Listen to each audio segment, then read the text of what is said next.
WrestleMania 42 is this weekend, and now, if you've seen my first rundown for night 1, you all know I am doing a separate video for night 2. So let's not waste any time and see what's on night 2, the 19th of April of WrestleMania. If you've seen a rundown before, you know how this works. I go through each of the matches, give my thoughts on what's happened, and then I will go through my predictions afterwards of who I think is going to win. So let's not waste any time, because WrestleMania is right around the corner. Let's get into this, starting with the first match on the card, which is my most anticipated match of the whole weekend by far, and it's been the best, probably the best built match to WrestleMania this year. Femi versus Brock Lesnar.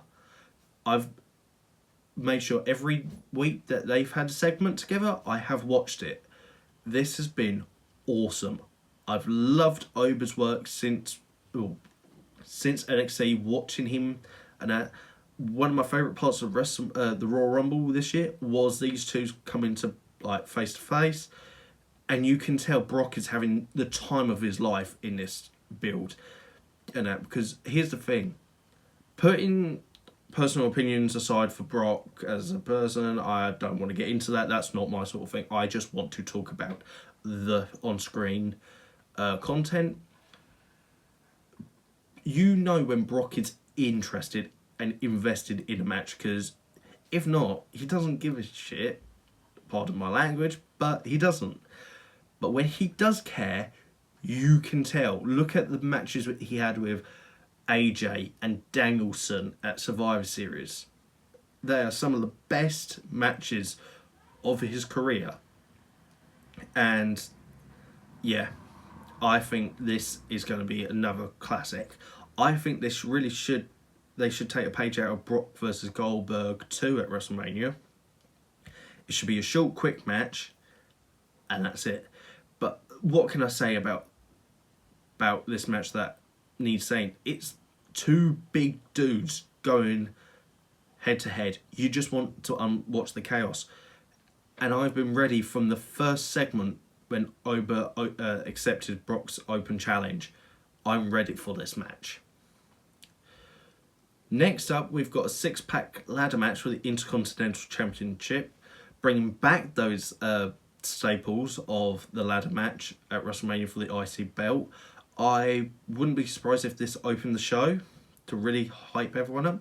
So you've got Penta versus Javon Evans versus Dragon Lee versus JD McDonough versus Rusev versus Rey Mysterio, who, let me remind you, if you've watched the first rundown video from Mania, you know that Rey was rumoured to be Gunther's WrestleMania opponent before Rey got injured. So that's why he's in the match with Seth, but now Rey's back, so they've put him in this match. This is going to be a chaotic match. I mean, you've got Penta, Javon, Dragon Lee, Rey. I mean, I know Rey's the oldest guy in it, but he can still do some cool stuff. And you've got JD McDonough in there, who's just going to bump like anything. But then you've also got Rusev, who is going to be the ball in the china shop of this match. And it's going to be fun. This is just going to be an awesome match. Just to see what Penta, Dragon Lee, and especially Javon Evans do in a ladder match on the big stage of WrestleMania. So this is going to be a great match. Moving on, we have, like I said, in night 1, another match that has the fingerprints of the plague that is injuries, as we've got Jade Cargill versus Rhea Ripley for the Women's Championship. This, I've not been interested in this feud, to be honest. I won't lie to you, because I was more invested in Rhea and Io as tag team champs and the potential of them being in the tag team match. That being said, though, it is going to be interesting, because it does feel like, because of Bianca's injury, and that's nothing against Bianca, WWE have had to pull the emergency cord on their parachute and put Rhea in this position. In doing so, they've had some weird stuff. You had a bit of a, I don't know, worked Twitter stuff, and now we've got Jade has got a backup in BFAB and Mia Chin as a new faction, but it's for. I just feel like there was argument that this could be a new faction, but I think it's just they're just there. So Rhea has somebody to beat up in the build up to Mania before she gets to Jade. Yeah, I've got not much to say about this match. I just really think it's just a case of we need to have a match. Crap, Bianca isn't going to be back.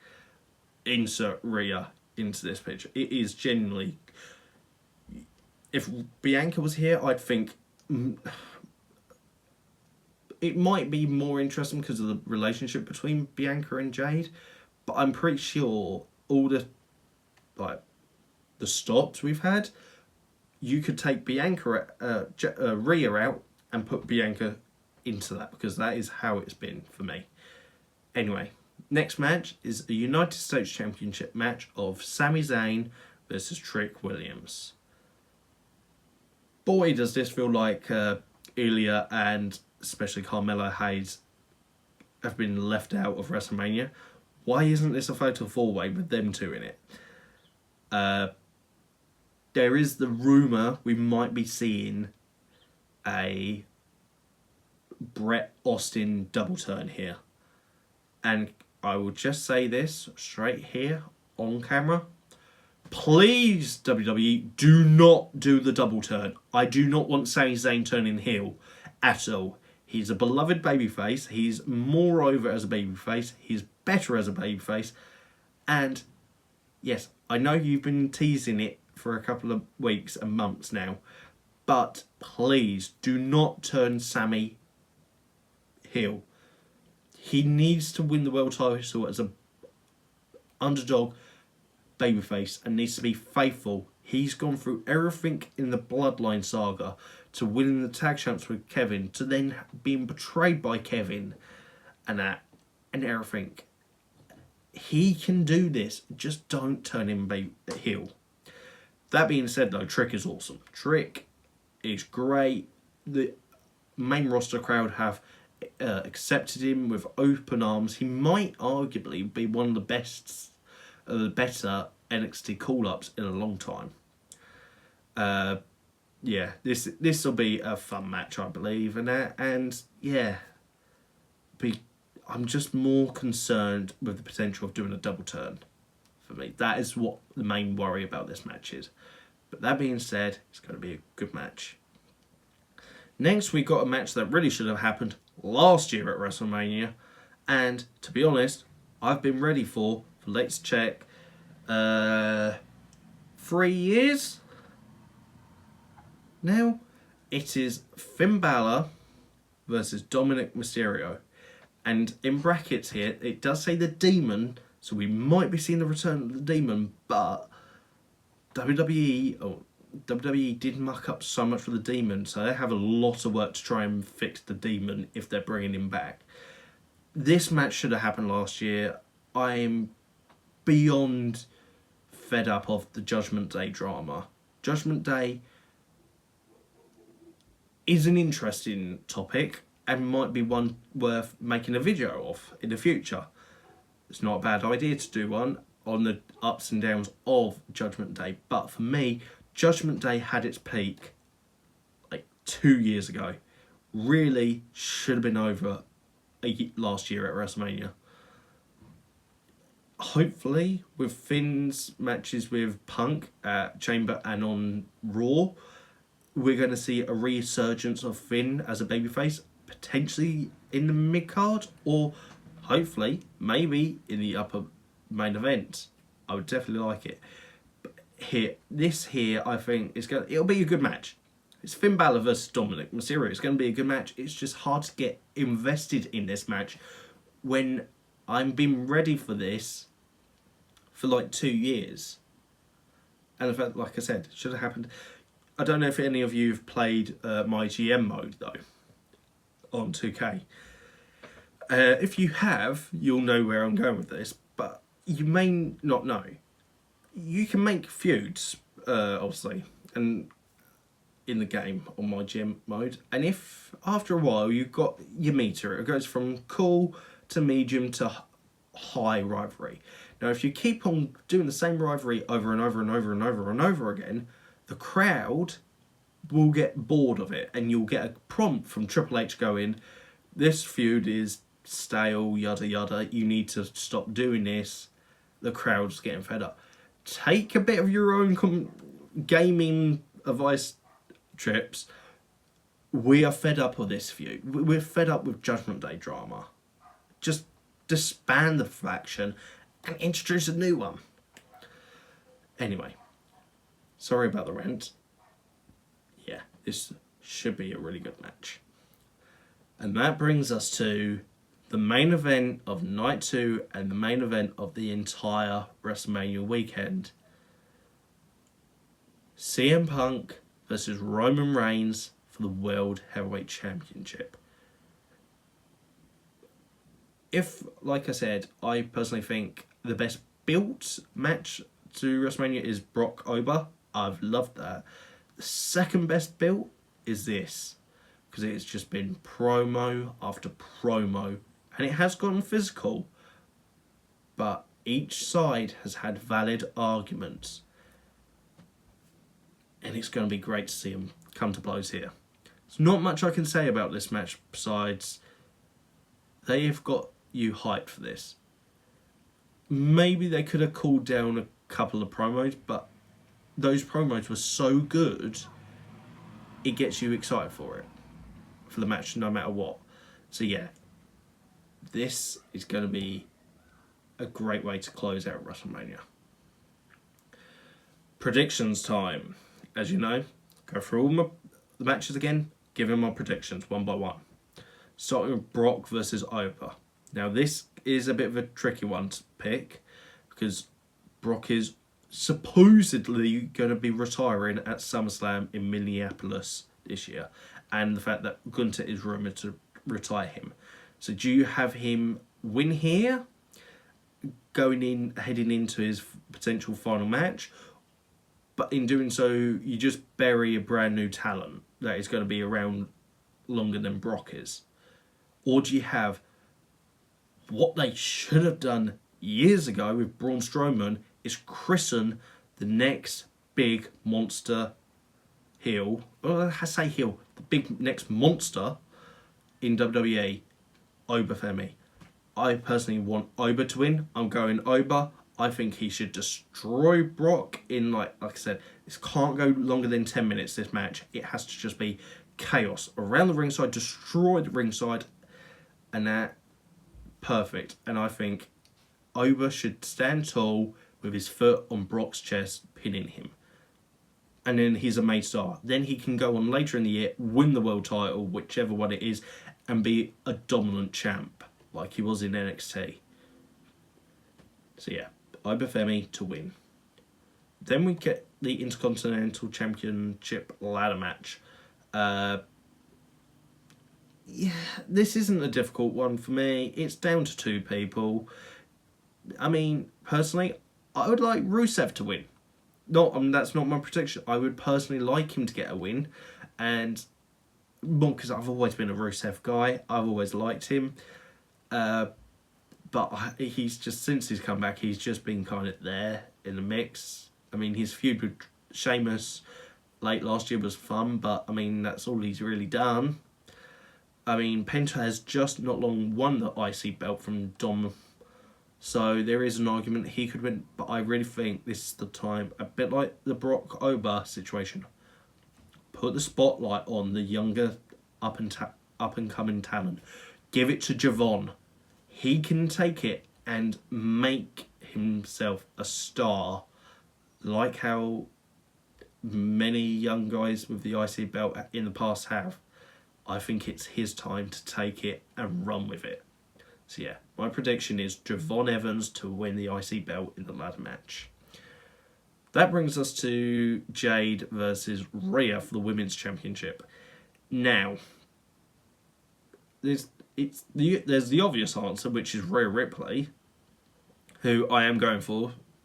I think with the fact that Bianca's out and Jordan Grace is injured, and with a lot of the SmackDown roster in the tag division, they need a megastar. So my prediction is Rhea Ripley, but there is the argument with the fact that Jade has got a new faction that she does need to win this and establish it. But Jade's title run has, you know what I said, if you watched the past video, what I said about Stephanie Vacour's world title run being just mid because she's not done anything with it. Jade's done less with it. She's barely defended it, barely had a match since winning it. And I think we need Jade to like just be put on ice or like just put on hold for a while. Put her in the tag division with a new faction if you want. I don't really care. But it's clearly she's only there going to be relevant again when Bianca's back. So yeah, Rhea Ripley to win the WWE Women's Championship.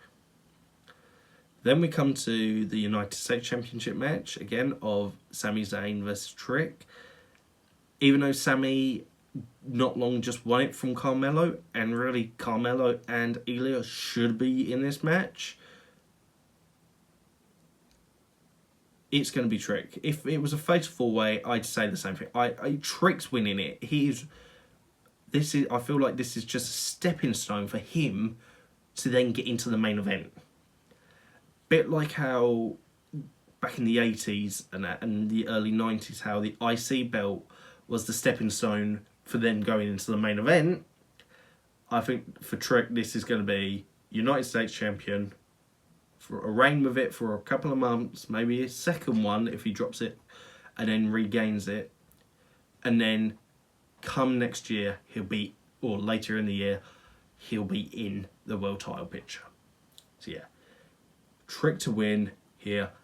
And like I said a minute not long ago, please do not turn Sami heel. I don't want Sami to turn heel. My ideal idea is if WrestleMania is in Saudi next year, like it's still scheduled to be, him to win the world title in front of everyone there. It would be perfect, but that only works if he stays true to his beliefs of being a beloved babyface. He can't turn heel. That would muck up everything you're doing. So yeah, Trick to win, but I'm begging WWE not to do the double turn. Then we come to Finn versus Dom. Like I said, I just want this feud to be over. I just don't want to deal with the Judgment Day drama anymore. And there is an argument for Dom to win here and get over, but in doing so, that really just kind of... It would just seem to me like the feud's got to continue. I think the only way you can put the final nail in the coffin of the Judgment Day drama is by having Finn win here, officially start his resurgence as a babyface and really build him up again. And the fact that they've specifically gone for the demon Finn Balor again, he's winning it here. So yeah, my prediction is Finn Balor to win. Which brings us to the main event of WrestleMania 42, Night 2. CM Punk versus Roman Reigns for the World Heavyweight Championship. Of all the matches here, across both nights, this is the match I am so split 50-50 on. Do you have Punk retain and carry on his title run? Or do you have Roman win? I mean, people have said he's not won the title in 2 years, but I'm like, that last title run was 4 years long. I'm fine with him never winning the world title again. I'm really fine with that. Or do you have Punk, like I said, retain and that? But there is potential, like if he loses here, he could go away, because we've had CM Punk on our screens for pretty much every week since he's been back with the company. Even when he was injured, he was on TV. So there is an argument. It's just very difficult, and I could go either way. But if I had to choose, I'm going to go with what I honestly think WWE will go with. It's going to be Roman Reigns. I think he can win it here. He'll hold it for a few. He won't have it as long as he did last time. 100%. I think you put the belt on Roman. Nothing against Punk, but I think if you put the belt on Roman, you'll give the viewers something to come back to post-Mania, because we know that there is that post-Mania lull, because most fans just drop off after Mania until the following year for the Rumble build to Mania, and then we drop. If Roman's champ, potentially you can keep hold of those fans. Punk could go away for a couple of months, come back, face or heel. Heel would be nice, because we all know Punk is so much better as a heel. He'd feel refreshed, and hopefully, come SummerSlam, Roman will drop it to somebody different, and we can start them building up. So yeah, Roman Reigns to win here. And those are my predictions for Night 2 matches. This WrestleMania has been a bit of a weird build. I've not been into it as much as other Manias before. But looking at the overall card that I've gone through here and in the other video, I honestly think we're in for a chance of a solid WrestleMania here, potentially. Even though the build hasn't been good. And we look in the past, we've had Mania builds that have been terrible, and then they've been turned out quite good. WrestleMania 31, for example. Never forget the tug of war segment between Brock and Roman. That being said, like I said, I hope you enjoyed this video. Please keep tuned for like other videos that are coming, and I will be back with my WrestleMania 42 review thoughts afterwards. So, thank you for watching. See you soon. Bye.